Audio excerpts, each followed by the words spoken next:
Did you know that Australia was literally founded as a prison? That's right. An entire continent turned into one massive jail. But here's the plot twist that might blow your mind. Those criminals weren't what you think they were. And this story is way more incredible than any prison break movie you've ever seen. Picture this. It's the 1600s.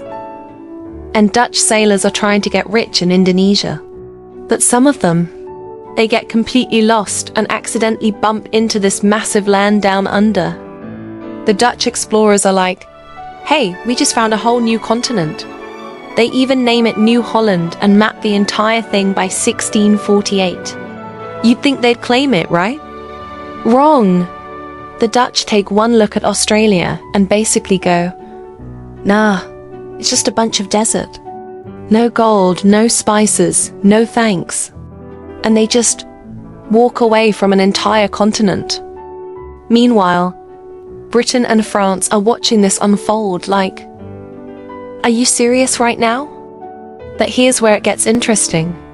For over 100 years, nobody really cares about Australia. It's just this big, empty land that everyone knows exists, but nobody wants. Until 1775, when everything changes. America declares independence and Britain loses the Revolutionary War. Now you might think, so what? Britain still has tons of other colonies. But there's a huge problem nobody talks about in history class. Britain has been shipping their criminals to America for decades.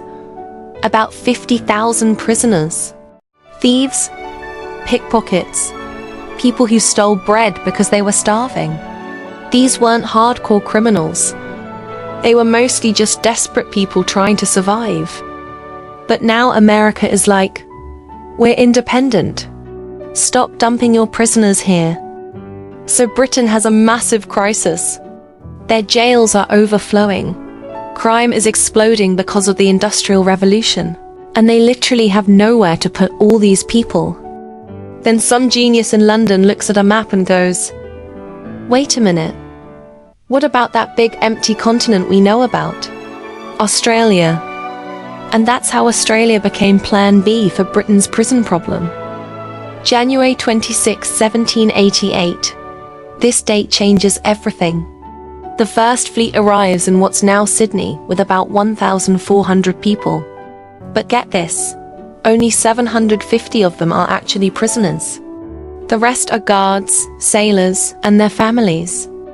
So Australia wasn't built by criminals alone. It was built by a whole community of people. But the early days? Pure nightmare fuel.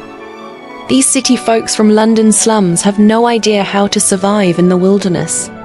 They try farming, crops die. They try fishing, not enough food. Disease spreads like wildfire. The first year? Absolute disaster. People are dying left and right. Then the second fleet arrives in 1790, and it's even worse.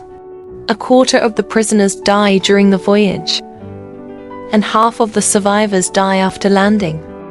But here's the amazing part. The ones who survive start figuring it out. By 1790, they're successfully growing crops. They're adapting. They're not just surviving, they're building something. Fast forward to the 1800s and something incredible happens. The ex-convicts finish their sentences and become free settlers. They start families, build businesses, create communities. Then skilled immigrants start arriving, attracted by the opportunities. And then, boom, 1850s gold rush hits. Australia's population explodes from 400,000 to 1.5 million in just 17 years. Suddenly, everyone wants to move to Australia. It goes from being a prison to being the land of opportunity. By 1868, when they stop sending prisoners, Australia already has 1.5 million people. The 164,000 convicts who came over 80 years. They're completely outnumbered by free settlers. Here's the kicker.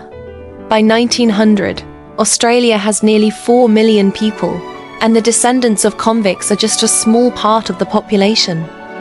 So is Australia a country built by criminals? Not really. It was started as a solution to Britain's prison problem, but it was actually built by a mix of convicts, guards, free settlers, and waves of immigrants chasing dreams and gold. Those early criminals? Most were just people who stole food to survive. And they, along with everyone else, created one of the most successful countries in the world. The real story isn't about criminals building a nation. It's about how ordinary people, when given a second chance, can achieve extraordinary things. Australia didn't succeed because of its criminal past. It succeeded despite it.